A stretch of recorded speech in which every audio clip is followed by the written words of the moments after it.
What is up? What is up? Welcome into Husker Hangover. I am Matt Verzal. Happy Sunday morning.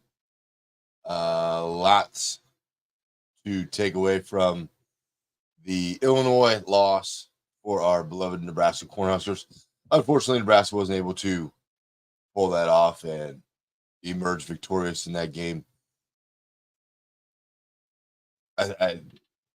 It's a tough one. It's tough for us all. We were in it. We were on the Kool-Aid. We were drinking it all. I think what you saw, the big thing in this game, just some quick takeaways from this. Nebraska at the time, like you got UTEP, you got Colorado, who probably isn't what everybody thought they were, and then you got Northern Iowa, and you win those games, you win the games you should, and then you get into Big Ten competition. People can say what they want if they don't like Brett Bielema. Brett Bielema can just coach. I mean, he's just a football coach. He gets a lot of things done. The guy will always have a team that can stay in games. Then when they get outclassed, they're going to lose some games. But you have to tip your cap to them that they came into Lincoln, they had a plan, they stuck to the plan, and they were able to win the game. And it's not what we wanted to happen, but all is not lost for Nebraska. They still have everything that that a lot of goals that they can accomplish in front of them, and it's progress, but it does suck. We all wanted to continue on. We wanted to make it to Ohio State undefeated. We wanted to do all those things, but unfortunately that did not happen. My big takeaway from the game was that you finally leveled up probably as far as the defensive line that you were playing, and Nebraska's offensive line struggled in that game. Evans Jenkins had a decent game. It wasn't a great game by any means. You lose a tackle late in the game. You end up in overtime, penalties, 3 straight passing plays, all those kind of things. It is what it is. It wasn't the best night for Nebraska, but the thing that I try to, the coach in me tries to find something that I'm going to take away, and the glass is always half full. You finally ran against a Big Ten team that it's a little bit regressionist thinking, like back to the past. Like we've always go, oh my gosh, we only lost by 7 points, blah, blah, blah, blah. But this was the first one where it really felt like you ran with a school in a Power 4 conference, and then you unfortunately weren't able to win. But you had some things that you did well, and you had some things that definitely need to be fixed. Like my biggest questions in the game, and it's something we have never seen from Nebraska's defense. The comment sections are all open. This one will be an hour today. You can just fire in any questions you want. I'm sure you got frustrations. Sure you have things that you want to get off your chest. This is the therapy session. Just let them rip in the comments, and we'll get after them. One of the things that I've always loved about how Tony White and the defense play is that they're always so sound in everything. In crucial situations, you saw some reversion back to some things that we probably haven't seen for maybe on the defensive side of the ball for 2 years. We lost track of receivers that are just basic fundamental, like, hey, in this coverage, I have this guy. I have to know where he is. Lost the tight end on back-to-back plays. And then even in overtime, or not back-to-back plays, but back-to-back crucial situations, down on the goal line, tight end discipline in that. I get it. You want to make sure that the line is sound, but you have to also make sure that you follow your key wherever it goes. So that was probably my biggest disappointment in the game, because it's something that I've wondered if somebody is able to. And the runs that Illinois had weren't anything amazing. They weren't gashing Nebraska for hundreds of yards. They were tough runs. They were good runs, but their running backs were resilient. Like they didn't really go down on first contact. They wanted to make sure that it took 2 or 3 Nebraska guys to take them down. You saw the first set of probably distrust in the levels. Okay. Level 1 was doing everything they can to occupy blocks, but level two, the linebacker level probably wasn't their best game. They made some good plays, but it wasn't their best game. And then you kind of see how the safeties in that situation started to not really trust. And that's how then you get, guys running wide open. You got tight ends running wide open. You got 13. He came out of the backfield. So we lost some things. So that was a little off-putting to me. It was something though that you can work on, right? And in the end, it is one game. I think I tried to stay off of X, but the masochist in me wanted to go back in there and see what everybody was saying. And now you've got people in there, and it's just the vocal minority. I know not everybody thinks this way, but you had people like, oh my God, I'm done with Rule. I'm this, I'm that. Listen, it's one game. It's one game. You still have a lot to learn. You still have a lot to evolve into. You can still stay on the path you were on. This is just a bump in the road. I said early on, some of the hype that you were getting from national media, that Nebraska was going dark horse to get into the 12-team playoff, this, that, the other. That wasn't something that I was really a believer in, because I think a couple position groups, and I'm not going to rat them out, aren't quite there yet. They just have position groups on the team that are still in the evolutionary phase. They're still trying to get more guys in. They're still trying to get them to play up to the level of Power 4 conference. And that's the truth of it. We beat 3 teams we should beat, and then we came up against a team that was a similar team, and we may have gotten caught in the moment a little bit, and we lost some discipline. But we now have to take this information, right? You either win or you learn. That's it. There's no losses. They're going to put them on the tally sheet, but that isn't what it is. You learn now that the emphasis that you have to have has to be on better control of the offensive line. Okay. Those yards that we were getting against the first 3 teams that we played weren't there that game. Okay, and that's okay. You're going to have to find a way to make them become yards, though. That sounds meatheadish. That sounds silly. That sounds like something that you don't just go and do, but you can go and do. It's everything that was different in this game for Nebraska in regard to how the offense went. Everything that's there is technical. Okay? When you go back now and you need to brush up on some technique things, when you play opponents like we did the first 3, it's easy to develop some bad habits and you don't really function as you should. Okay, but this is now an internal thing. You have to know that when I'm in those games, I have to really bear down and I have to get those things in lockstep with what I want to do. I have to make sure that I can get downhill, that I can get movement. It doesn't have to be, hundreds of yards, but it has to be better. And you're learning, right?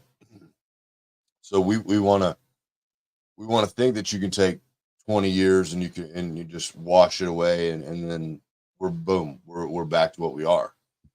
I said at the beginning of the year, old habits will die hard. And they did. And they do. So there's still things that offensive line has to get better at, but there is a stability to it. Okay. And Tim chimes in perfectly. He says the O-line did not have many wins against Illinois. Every yard was a tough yard. Yeah, it was. But this is the way conference football should be. This is the way it should operate. This is the way it should flow. That's what should happen in this game.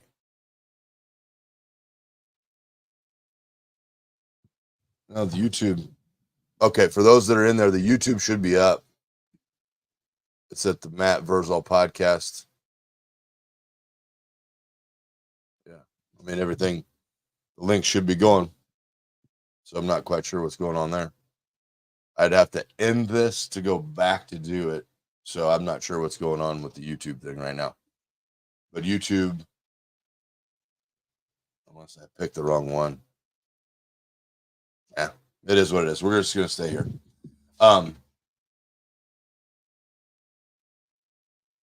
Yeah, I mean, overall, yeah. Okay, so if you want to watch, if you're there, if you're listening, on the Facebook and you want to go to YouTube, it's the Matt Verzal podcast. The Matt Verzal podcast is where it will be on YouTube. If you want, I do have my F-bomb shirt on today because that's all I really thought about that.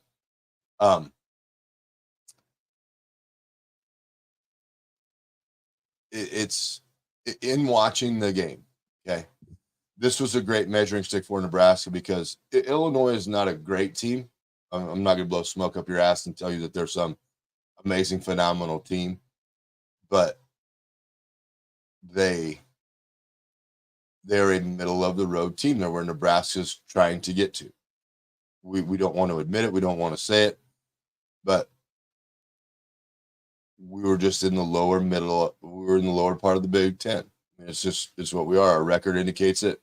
That's what we are. That's the team that we have, and that's where it was.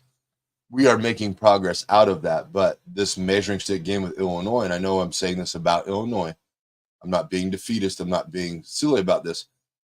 That's where we want to try to get to because they are just a rough, good defense, solid tackling, run the football, run play action pass when we need to football team. And they don't fear, right? Like in the past, Nebraska, when you would play, you could go through and you would fear Nebraska. That's not what it is anymore. You have to go back and rebuild that. You have to match intensity and match the effort of the other team. And I think that's something that Nebraska really, like if I was going to pick at something, they did it for a while and then it kind of fell off and then it came back and it fell off and came back. The consistency of it was something that I was a little off put by, but again, this is a learning process. It's game by game by game by game.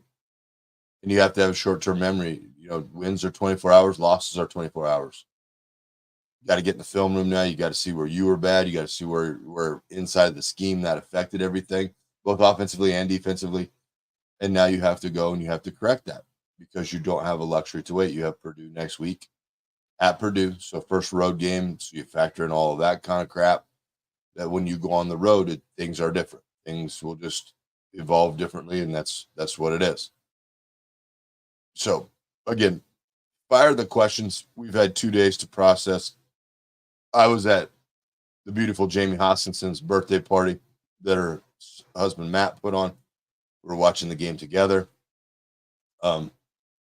It's an interesting exercise when you're in a room full of people that are just diehard love Nebraska fan, hanging on every play, and then you're in there with a couple old players because there were times in the room where something would happen and I would look at Haas and he would look at me and I was like, uh-oh. I was like, this is not good. But we can't squander everybody's emotion in this. We have to kind of be cool here. So it sucks to lose. Losing is always terrible. But this is not the end of the world. You can still go have a season that's going to exceed expectations for Nebraska. It's going to exceed expectations, which I base a lot of them on for Vegas. So everything is still in front of you. How do you handle this adversity? How do you learn from it? And how do you grow from it? Okay. Patrick says, what happened to the play calling in the second half? Is the first half scripted so well, they're free calling it later? Can you tell them to stop making halftime adjustments? The halftime adjustment thing is always a catch-22 because normally our first halves go terrible and then we want to pick it up in the second half and we can't get that to happen. And so then we're like, okay, well, we need to get better at halftime adjustments. Now it's like, okay, our halftime adjustments suck. We got to get this fixed. And so I don't think they script. I'll get confirmation on that and let you know next week. But there is a change in it. And you do at times play callers will get analysis paralysis. And there's that if in them. Well, if this play works in the first half, then this should work in the second half. That isn't always true. And I do agree with you, Patrick. There is a change in how they happen, how they go down. And so it's The big thing for this and all of the play callers that I've ever worked with, you have to have someone on staff. Okay, so in the headsets as you're going through the game, there's a lot of communication going on. There's a whole bunch of voices in there. The play caller can shut everybody off, and then they can call their play. But everybody wants to get their input. Okay? Back in the day, T.O. and Frank would be calling plays, and Milt and Dan would have their input, and then Ron Brown with the receivers would have input, and then Frank, you just got all these people kind of chirping at you. And then it's for 10, 15 seconds. Hey, what do you see? What do you think? Da, da, da, da. Then that play caller has to process all that. Right. For me, in my role when I was coaching, I would just say this: stick with what you know. Okay. And what I mean by that is if you find things that you're kind of probing with in the first half that work, go back to them in the second half and just check. Say, hey, does this still work? Are we still viable here? Is this a point that we can still attack? And make them stop it. Okay. Now, what was a 4-yard gain in the first half? Might only be a 3-yard gain in the second half, but it's still a positive play. It's not as flashy as it was, but you still have that there in your bag of tricks that you can use. I don't know who's in the headsets there, and I don't know who's communicating that, but we do seem to stray from what we know is successful in first. A sneaky thing for the offense that I think may provide a great value to them. I do always think football boils back down to the basics, fundamentals of everything. Okay. Like to a human being that's listening and watching, we don't want Dylan Raiola carrying the ball 15, 20 times in the game. We just don't. Okay. But if we steal a page from old Wortman and Backus at Elkhorn, and every time you get a read option type of look and you take off like you still have the ball, you take off and you run like you have it, you're going to affect the defense. Okay. The reason I say this is defense will have a luxury if they know the quarterback's main objective is not to run it. Okay. It's an 11-on-11 game. The quarterback has to be responsible for at least one guy. If you continually, time after time, you sprint out of your fake and you make them think that, if you've ever watched, Hand Up, I did it the first time I saw it. I was like, what the hell are these kids doing? But every time an Elkhorn quarterback will not have the football, they will run as if they have the football. So you have to take prep time to say, hey, he may not have it, but he might. And if he does, he's going with a full head of steam. And so you need to know where he is. They were able to convert a first down with rail run. I think you got like 3 yards. It was a great call, great play. But if you just bust out of there every time like you have it, now the defense gets affected, and now they kind of have to favor on where you're at and what's going on and those kind of things. So that's just something I would look at just to make sure that fake at least holds a defensive end. If you hold a defensive end and he widens just a little bit, now you have a little bit more of a crease, because it was murky in there. It was tough running for all of the Nebraska running backs.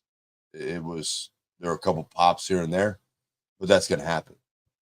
So if you watch how they played, they didn't fear Nebraska's receivers. They were able to cover them with a lot of times man. They ran some shell coverage, which means they just have a safety over the top. They have man underneath and a safety over the top. And so they knew they could commit a lot of guys to stopping the run. And then they were still like, okay, you're just going to have to beat us with the pass, which should play into Nebraska's favor. But unfortunately for us, it did in that game. So there was a play late where Rilla missed Lindenmeyer. Go back and watch that play. He's not option one. Option one on that play is Liebencher at the fullback in the flat, but Illinois does a fantastic job of covering that. They had done some nice kind of come across the formation, kick out the defensive end, run underneath that play. This time they slipped the fullback out into the flat. We're going to dump it off to him. get the first down, and then continue on. But Illinois did a good job of covering that. They forgot about the tight end, who was kind of a bailout route on that. And unfortunately, Dillon just overthrew it by a little bit. Probably a play Nebraska can come back to at a different point in time in the season. But that is there. Just got a little bit juiced up. Just got a little bit excited and led Lindenmeyer a little bit too far and wasn't able to convert. But that's the game. The game gets down to execution. So it goes. Travis has by percentage versus breakdown where issues on D last Friday. Effort, execution, scheme. I'm in the execution camp on this. Okay. We've been spoiled for quite a while. We've had really, really solid coverage. We've been able to watch them kind of do everything that they've ever needed. And there aren't guys except for the middle hole of the defense where that defense is a little susceptible early in the game. Later in the game, it kind of comes up and they're able to get things handled, and you don't see that person like setting in,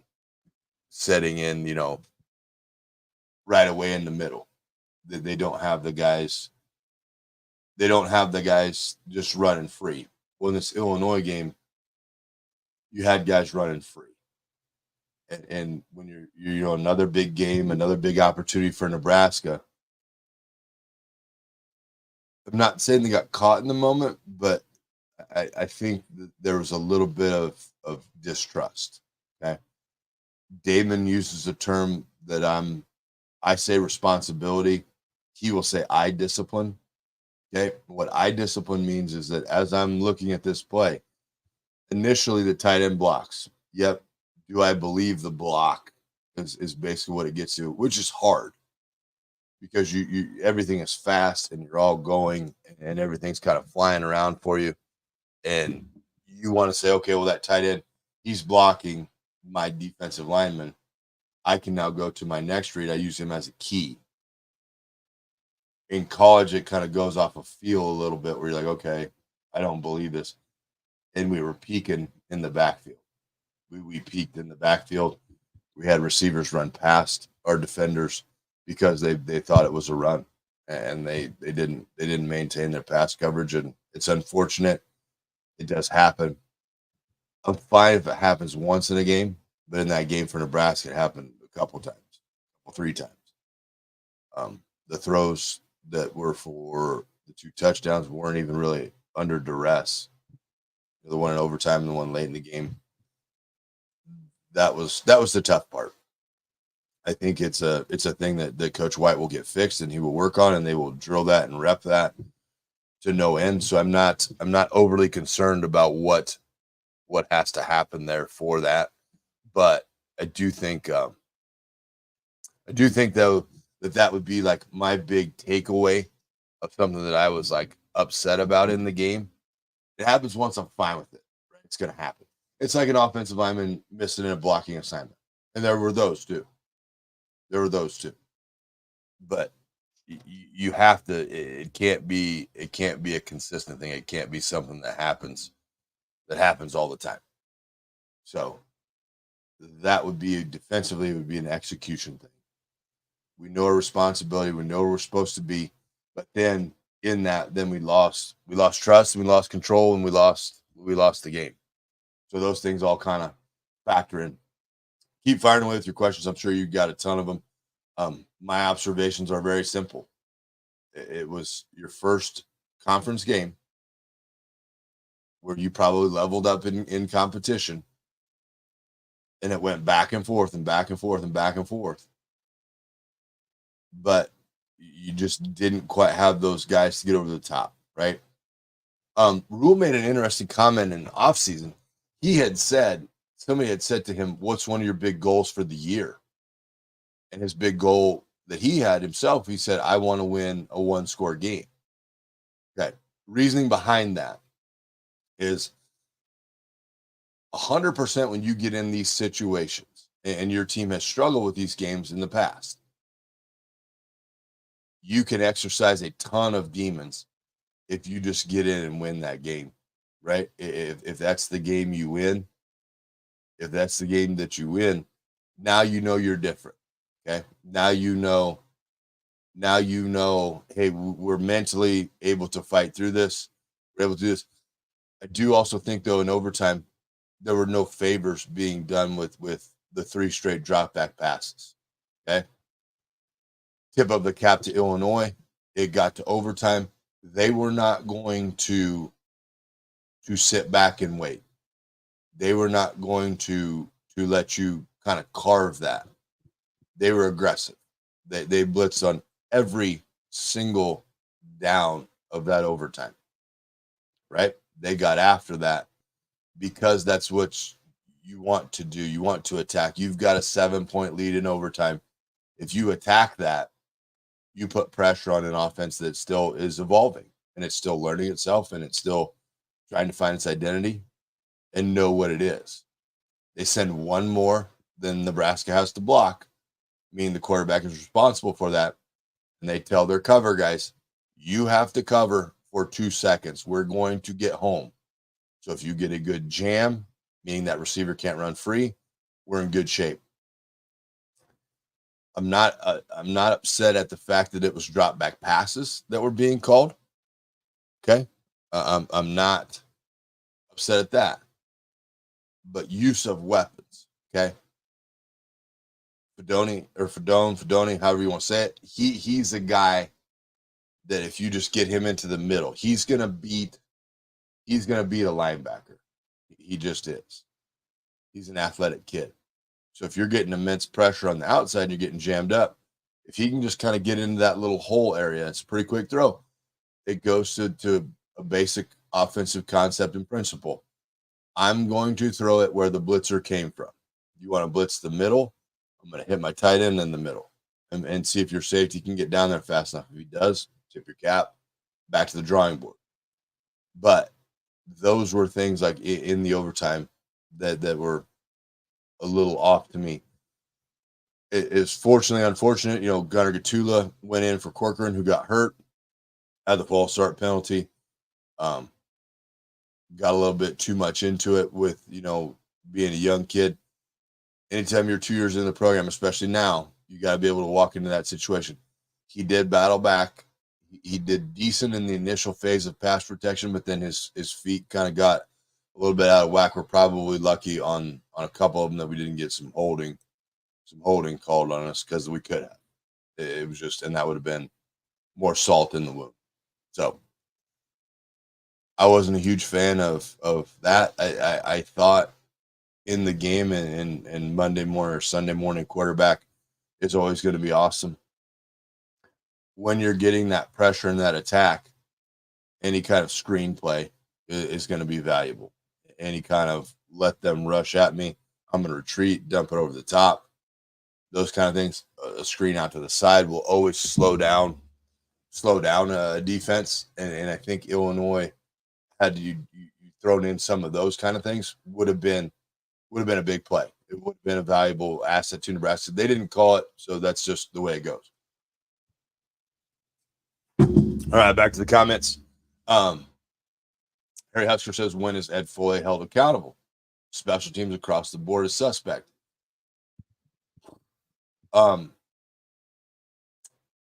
Kickers are a weird lot. I was able on Friday, I walked over to the Scott game for a little bit. I watched the first half of that. And our kicker, Joe Kaliga, he is a very good kicker of the football. Like he can pump it.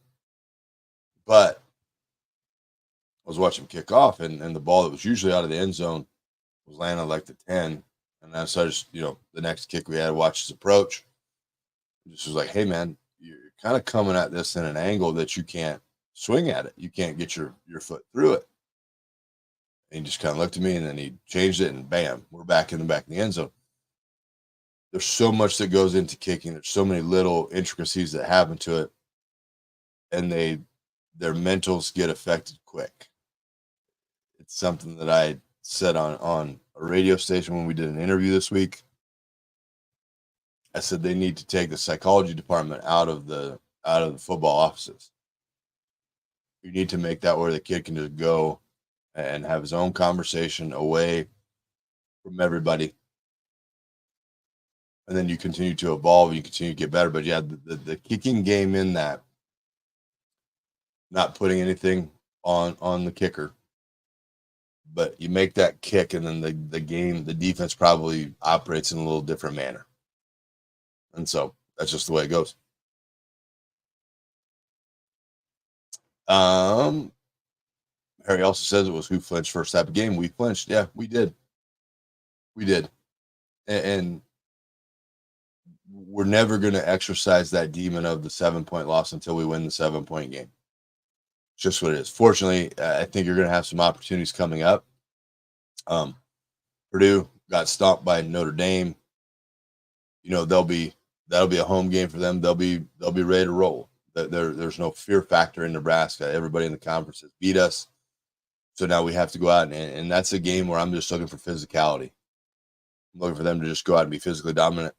One thing that I feel maybe we got away from as a team was that defensive line rotation, right? We knew we were in one, and we kept Robinson and Huntmacher in for quite a while.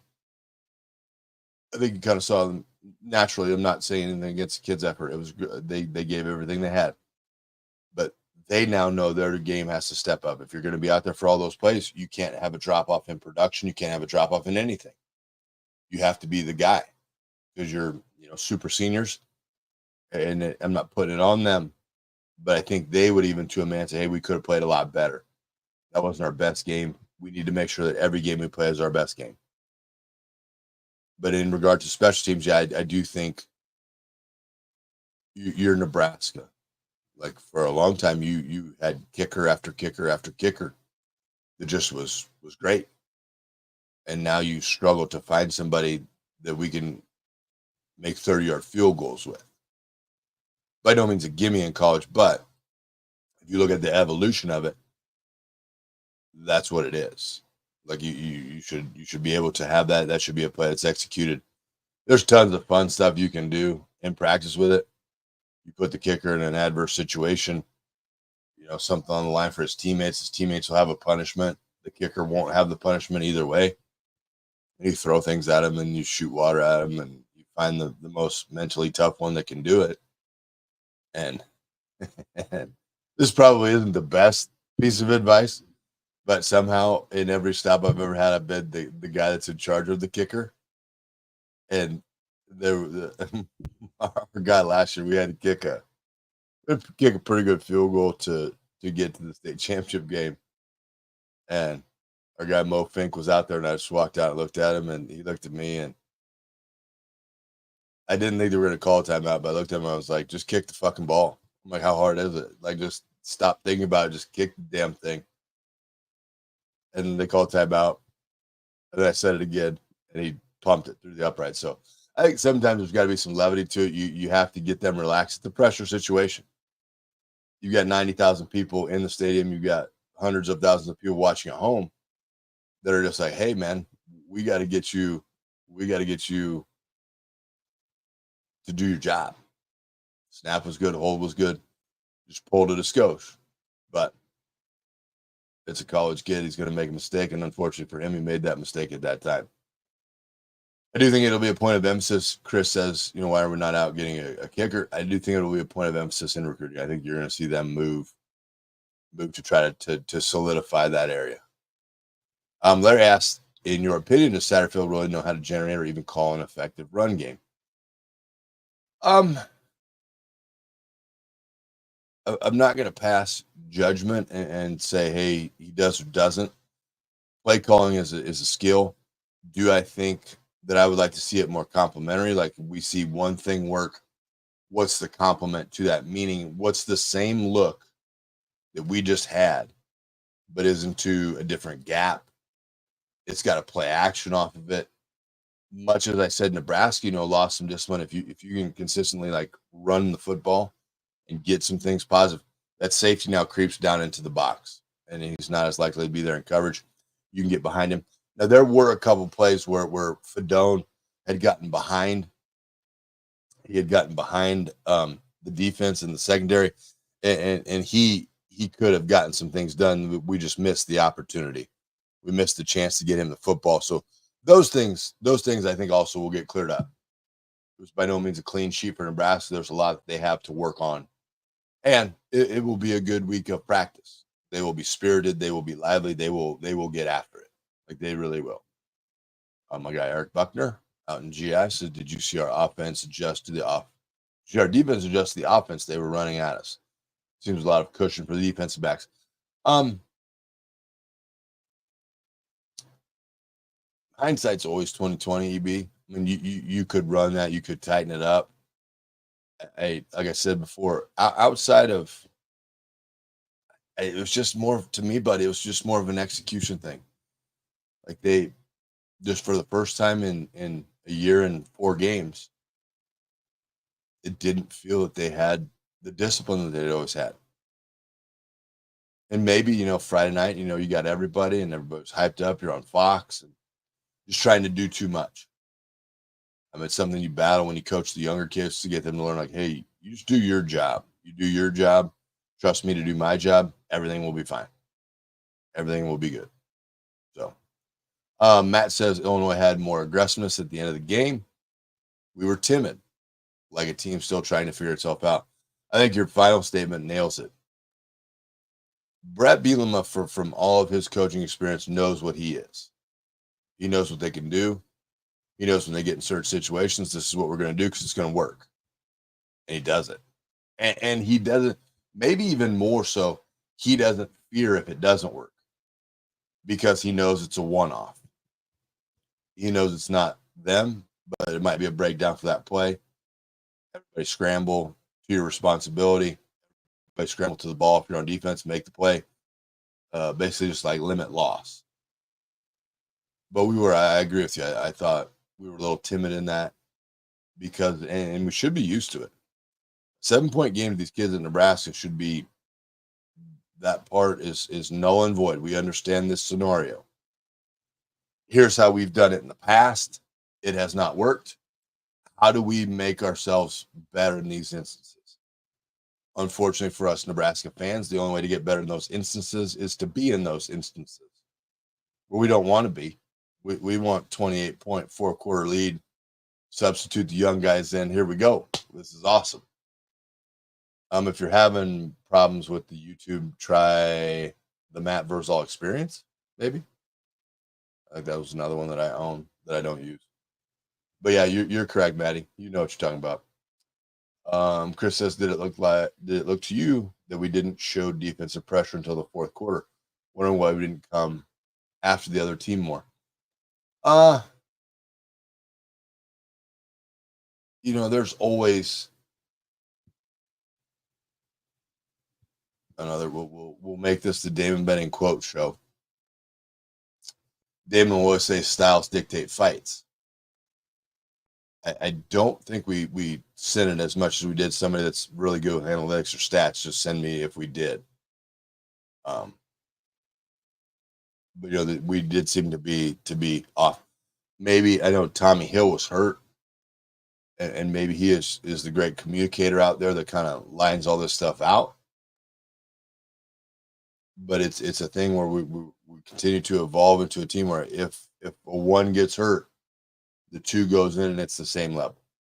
The two goes in and it's the same play call. The two goes in and it's the same expectation. That could be. Patrick asked those flat wheel routes for 3 to 7 yards on the perimeters were morally devastating all night. How do you stop these?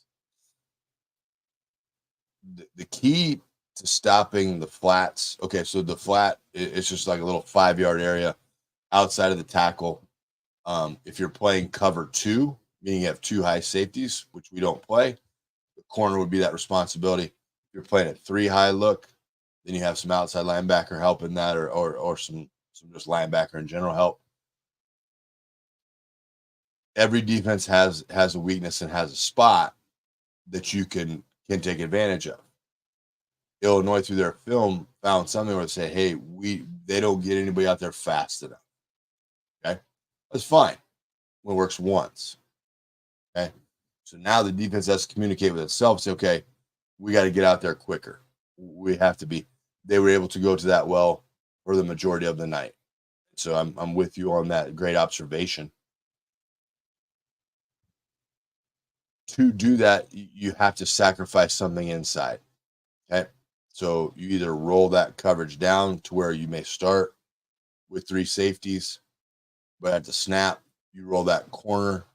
He just stays in the flat, and that other safety just moves over the top, and he kind of stays with him. And so that's something you can do to help with that. That outside linebacker becomes, instead of a little bit of a slower read, he becomes a quicker read where he's maybe lines up a little bit wider.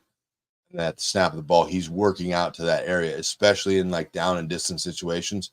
Like you were saying, the third and fours, the third and sixes, where he's just out there wider out of the gate. And you almost, when you do that, you dare the offense. You say, okay, we've widened. We're going to take away this little safety blanket you've established. Run it back inside. We're going to make you run it back inside. When you do that with the outside linebacker maybe widening, now your top safety, he's now got to be quick to read into the box. So you increase a pass responsibility for one, you decrease a pass responsibility for another player.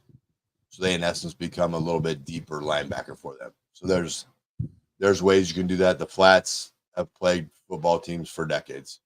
It is what it is. And Bielema and his crew knew that, and they took advantage of it. We didn't adjust. So, all right. He says they ran the same play in the red zone 3 times. The guy was running free each time. Once an offensive tackle caught it, who's responsible for that, backer or DB?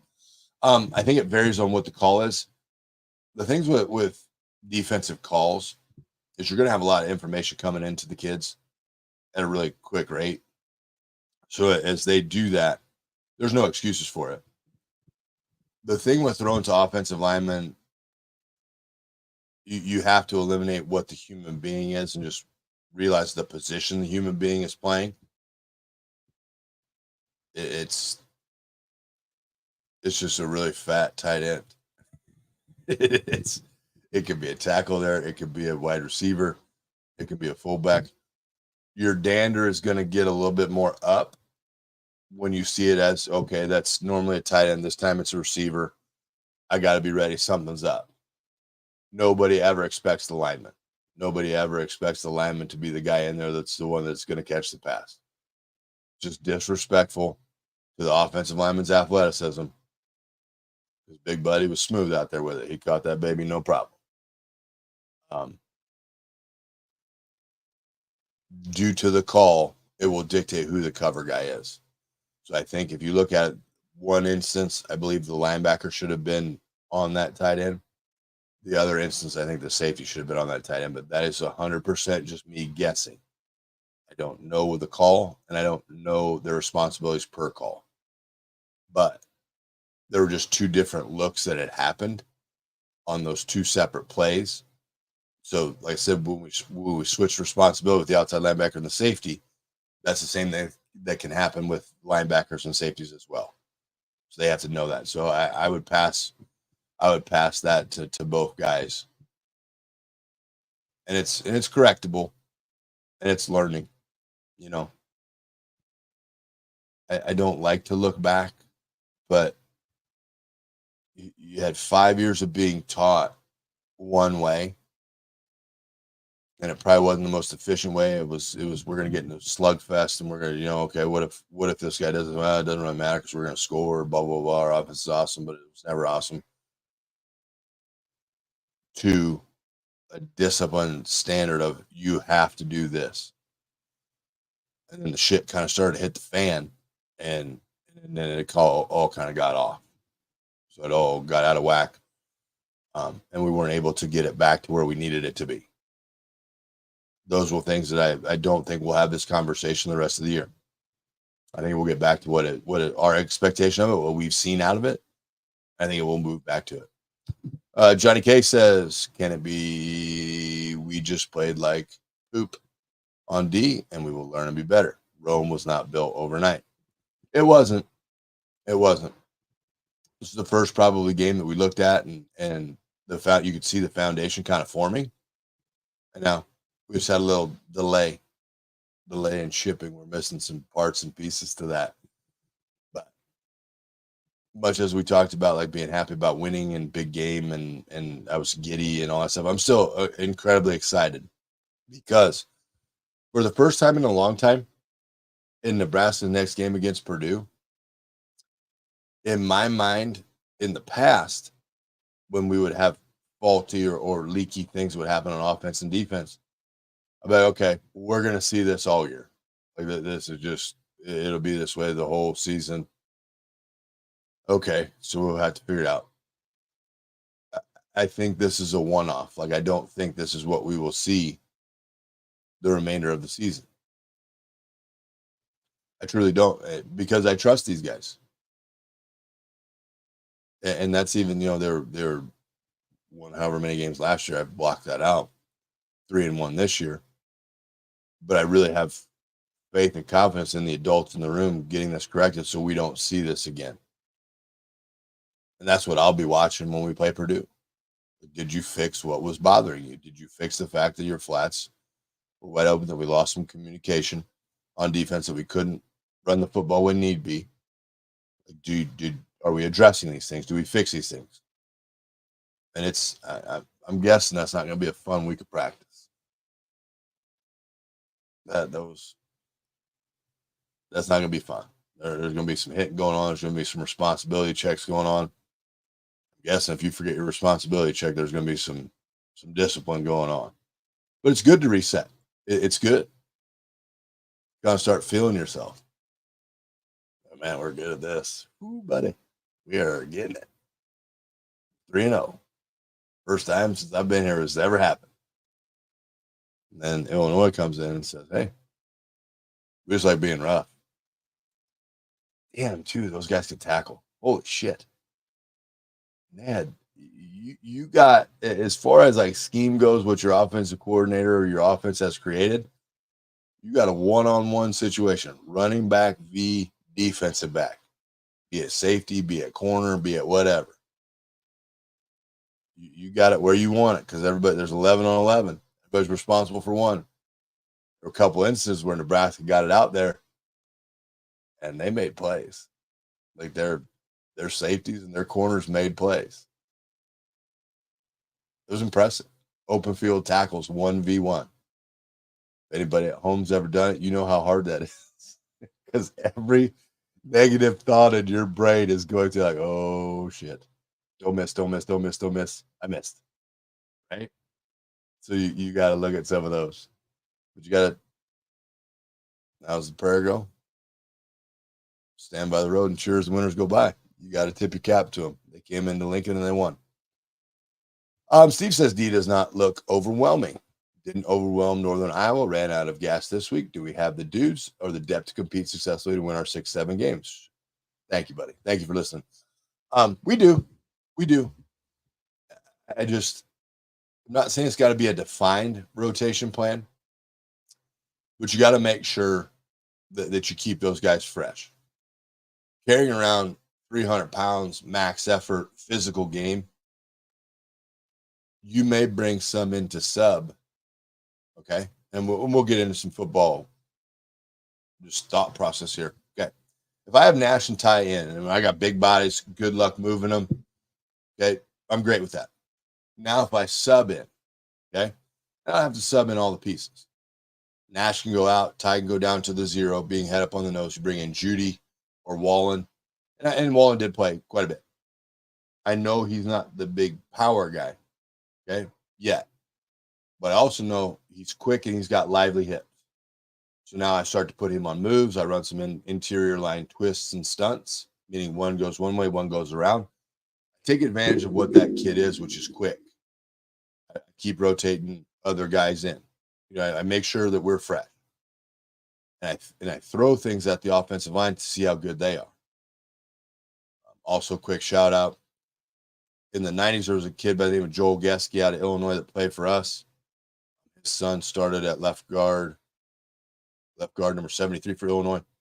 Had a good game. He really did.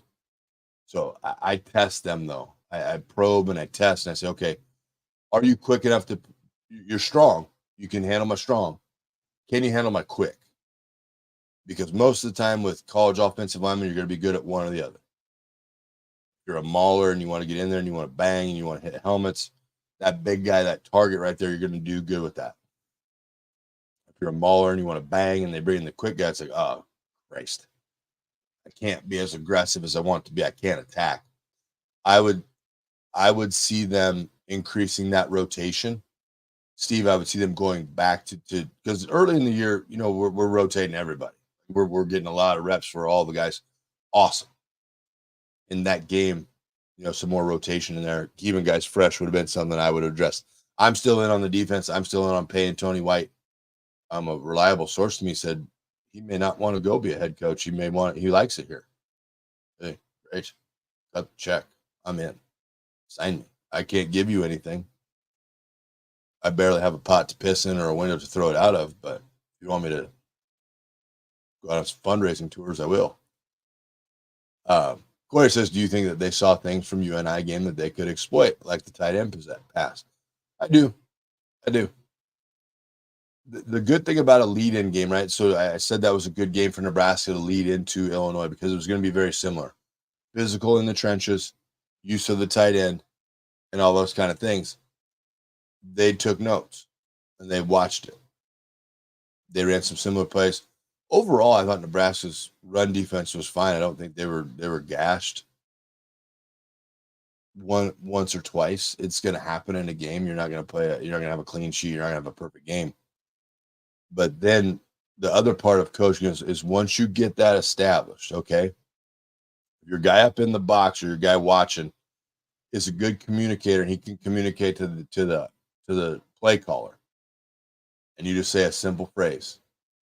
That safety's starting to creep. Okay. So what he's telling him from up in the box down to the guy calling the plays is that safety who's normally playing at 12 yards is now down at 10. And a little bit later, he'll say, still creeping. And now that means he went from 12 and he's at 8 because he wants to get in the mix. Or you say, hey, the flat is there. The outside linebacker's worried about the run. Right. So now you know. And those coaches up in the box, all they watch is what the defense does. They don't watch the play at all. They could not tell you where the ball goes. They watch the bodies. Okay. They'll say things like outside linebacker didn't widen, meaning we gave him a look where we thought he would widen out, cover that flat. And then now it's just up to the play caller. Whenever he wants to call it, he calls it. And game awareness, what Illinois did a good job of is they, in those down and distance where they knew they could take advantage of the flats, as we mentioned before, they were out there. So it's all a big chess match. You're watching these human pieces and how they're reacting to things and how it goes. They also did a good job. I hate to admit it, but you tip your cap. Larry says it may just be me, but Satterfield seems to give up on the run too soon. No real imagination in the run game. So sometimes imagination, when you're trying to run the football, is dictated by what you have up front. Okay. I think Nebraska's would benefit. Damon will call it duo. I just call it all inside outside zone. When you start calling running plays, and they had some single block situations that didn't go that advantageous for Nebraska. For me, with my single blocks, meaning my man versus man blocks aren't doing a lot for me. Now I go to a double team scheme. Okay. And I just run out of numbers. I'm going to be one short. And most of the time it's just on the back end. That's again where the quarterback, I'm going to read zone that. He's going to look at that guy. Whatever that guy does dictates what the quarterback does with the ball. We all know this is just inverted option that we've run for forever. Went from under center option to shotgun option. But then that quarterback just taking off as if he hasn't holds that defensive end. So now I've neutralized one of their players with my quarterback. Okay. I think then you get some more push with the 2v1. In the double team system, then every double team is responsible for a linebacker. So you're 2 for 2. So my 2 guys are going to block your 2 guys. I'm not just going to chase you. I'm going to try to take this defensive lineman back to you set him in your lap, and then you now have to bounce over the top and figure out where you want to go. So that would be how I would kind of probe at it. I would say, okay, can we go one-on-one in this? And if we can go one-on-one, great. Now I'm angling everything. I've got good, you don't have to chase linebackers, but play's probably going to cut back. If I go 2v1 initially and I get movement, now I've opened up a whole new world for my running back, because he can go outside and maintain where we're going, where we've called the play, or he can cut back. So I give him a two-way go. He can pick either way he wants to run. I do think some creativity in the run game is needed, and I do think we get away from it pretty quick. I don't fault Satterfeld in that for this reason. You have got a kid at quarterback that is slick with it. Like we have not seen a QB like that at Nebraska in a hot minute. Okay. This is what it is. So I understand you wanting to make sure you're maximizing his talent. I think if you ask the kid, you say, listen, man, just get us where we're going to win. I want to win. I'm a winner. I like winning. Don't care if I throw for 340 and 5 tutties, or if we run it for 340 and score 5 tutties. We win. So put me in that spot, and then we'll go from there. Of course, says, do you think they saw things? I think it's a twofold. That was Corey's question, but we already answered that one. It may just be me. Oh, yeah, got that one. Okay, so that's kind of where I'm at with it. The sky is not falling. It is unfortunate we lost. Harry says kicker makes it, and we're talking about Purdue and going 5-0. It's a game of inches. It is. It is. Kind of an interesting takeaway from that, but we missed the kick. Okay, that happened. 14, and this is not a refereeing comment. I do not mess with refs. Were there missed calls? A couple of them, yeah. But you know what? Build a bridge. Get over it. They didn't call it. Keep going. I was a little disappointed, and this is from a camaraderie aspect. I'm a team guy. I only thrive in teams. You put me by myself alone, and I suck. I suck because I don't like that. I like being on teams. I like people all going in the same direction. 14 starts talking crazy to the kicker. And as I'm watching it, I was just hoping someone would come over and at least give him a shove. And I don't think at the time the referees would have given a penalty for it, because now they're in a bad spot because it's a two-way go, right? That kid's talking crazy to the kicker. Some referees that I have talked to would have called taunting on that. And that would have been awesome. You miss the kick, you get a taunting call, first down, here we go. But it didn't happen. But defending your guy, right? Your guy didn't trot out on the field, but hey, I'm gonna miss this thing, guys. Don't you worry. I got Illinois. I'm gonna miss this kick. No, he's out there with the intent to make it. He did not execute, it did not work. But then when somebody from the other team starts talking like noise to you, I don't even care if it's the holder. The holder says, hey man, go after yourself. Don't talk to my guy. Yeah, he did. He missed it. Okay, whatever. Go to your sideline. Beat it. And then it kind of comes in, I think. That was just a weird thing that I was kind of looking for. I was just waiting for somebody to run in and smoke that guy, but they didn't. But anyway, for Nebraska, we're on. Okay, short-term memory. Erase it from the memory bank. But take all the focal points of practice this week, and you got to learn from them. Okay, you got to go in and you got to say, hey, we lost this. We lost ourselves a little bit. We weren't as stern as we have been in the past with the run. We didn't do these things that we normally get done. Okay, let's focus back up. It's one game. It's one singular game. Outside of Ohio State, maybe USC.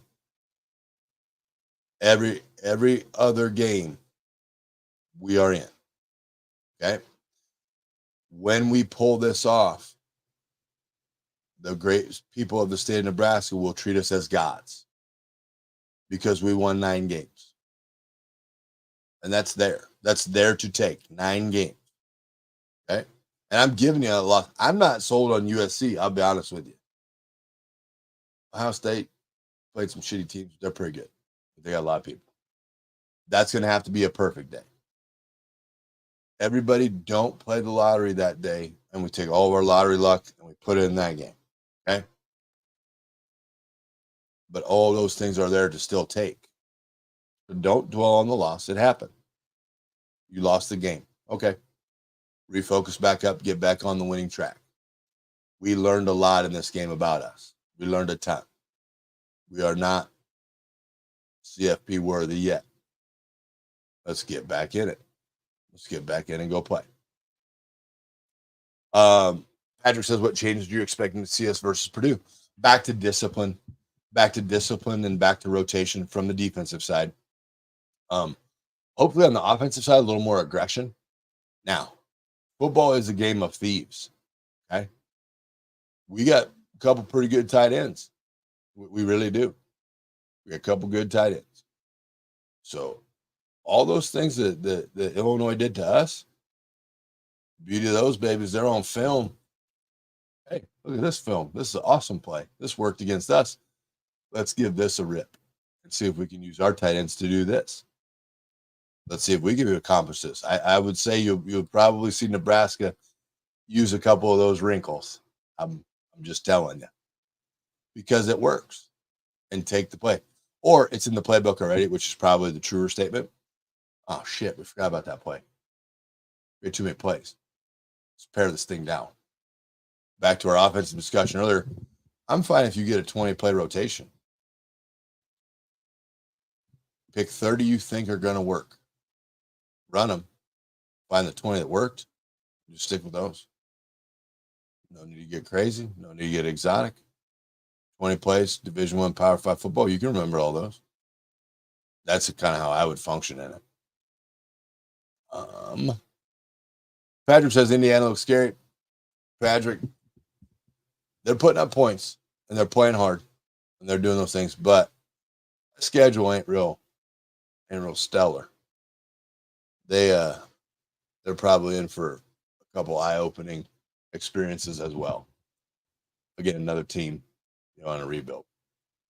9 wins are there, but if they play like they did Friday night, this may be all the wins they get. Come on, Jess.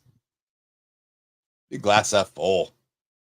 No, I'm with you. If they play that way, it's going to get long. But like I said, I don't think they're going to play that way. I really don't. Indiana isn't looking for an identity. Coach Signetti told them what their identity was. That is true. And that's, Indiana's doing well. Better than they have in a while. But their previous coach had them humming for a little bit too. And then they got in the big game and then it didn't go bad. It didn't go well. So it's a great game. Goddamn, it's good to have football. If we could just do this all year, it'd be awesome. I do think Nebraska rebounds. I think they go on the road to Purdue and get a W. I think a lot of the things that plagued them in this game will get cleaned up. And I think you'll see us back to what we saw defensively and what we know. Offensively, I would love to tell you I could see some more commitment to the running game, but I can't. I don't know what that is because, again, identities of things. We know what that defense is. That defense had a bad night. Bad night that they played a team that knew what they were, knew what they wanted to do. And we were able to have a couple shots to win. Unfortunately, we missed a pass in the end zone, so that's a 7-point lead. Now the defense goes back out. Maybe that juices them up where they're just in it, and they just say, hey, we ain't giving up no more. We missed a field goal. Unfortunate. Did happen. The defense comes back out. Okay, guys, lock this thing down. We haven't played our best game, but we can play our best series, and we can get out of here. We can win this. So that's the game, right? I don't see them doing that. Offensively, I don't. I'd love to say, hey, I know when we're in this situation, we're going to do this. But right now, I can't say that. And there's an evolution to it. I think the kids say these days, there's levels to this shit, man. There's levels to it. We come out of Purdue with just an offensive identity. We are going to do this. I'm in. Because I still personally can't find out what we are. That's okay. Special teams, though, you're correct. They have to become a strength of the team. They have to become something we can rely on. They can't be a moment of trepidation, or you have to start taking more calculated risk. you're on the plus side of the field and you have 3rd and 6, you just tell the offense, this 2 downs. We got 2 downs to get 6. We get 2 downs to get 6, they'll view it as 3 and 3 instead of 2 shots at 6. Well, if we run a 6-yard route here on 3rd down and then we complete it, it's 1st down. Well, what if you didn't complete it? Now you still got 6 yards. Would you just like to find a good 4-yard play, get it to 4th and 2? And then if you're crazy disciplined, then you get them to jump offside and you don't even have to run the play. Awesome.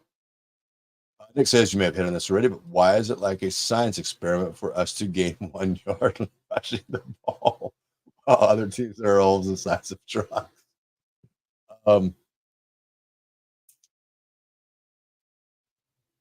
The initial 2 steps in explosion, Nick, I think we lack a little bit. You know, I worked with a young man with some offensive line stuff on Saturday. He was very willing to learn, but I just asked him, I said, hey, when you're running your base play, like we're just going that way, we want to run straight ahead. What's your thought process? And he kind of looked and he was like, oh, I need to move him. So great. I said, let's change that. He goes, okay. He goes, well, what would I change to? I said, you need to tell that guy in your head, you better say to yourself, I hope this ambulance has gas. So I'm about to whoop this dude's ass. Like you got to shift that mind where it's like, hey, this is me versus you. I'm saying I'm better. You're saying you are. Let's figure it out. Let's figure it out. Now, if I get real technical with you, Nick, there was some breakdown in technique. We lost our base, meaning the width of our feet on some things.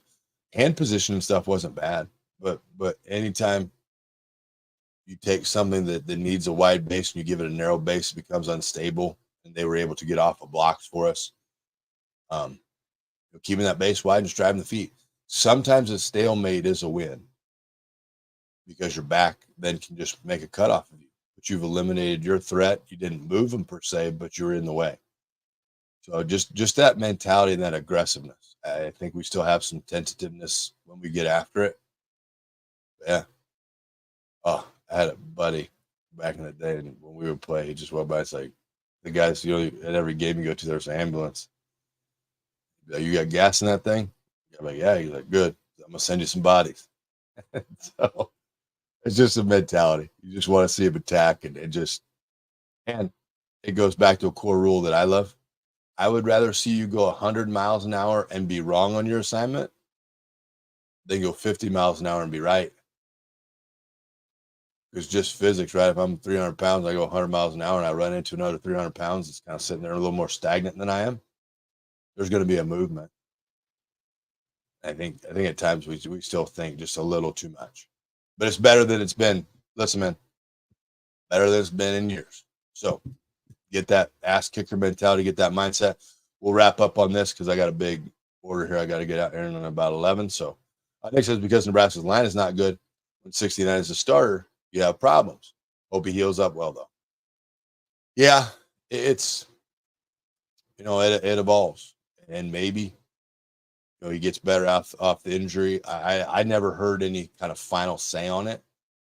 But this is these are young guys. These are young dudes now that are going to get a shot. These are live casting calls. And some are built for the moment and some aren't. That's just a fact of life. Some guys are built to take this step and walk in and do it right away, and some are not. And you're going to find that out because they have to be put into it. There's no debates.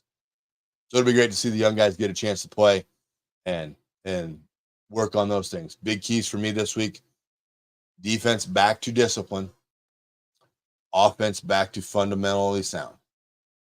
Okay? We get those two things accomplished, offensively and defensively, we're getting that win versus Purdue, and we're just going to continue on this path. 24-hour rule will be over here in a little bit, or it is over already because we played on Friday, which is dumb, and I don't think we should ever play on Friday again. Big Ten should eliminate the Friday game because it's stupid. But another story for another day. Thank you guys so much for joining me. I always appreciate it. We'll be back next Sunday after the Purdue game Trying to get some guests lined up. Will probably go a little bit longer because as of right now, I don't have anything going on in the business. So we will have a fun show and we will celebrate. We will celebrate a good Husker football game. I won't jinx us. Have a day, folks. Have a good Sunday. Thank you.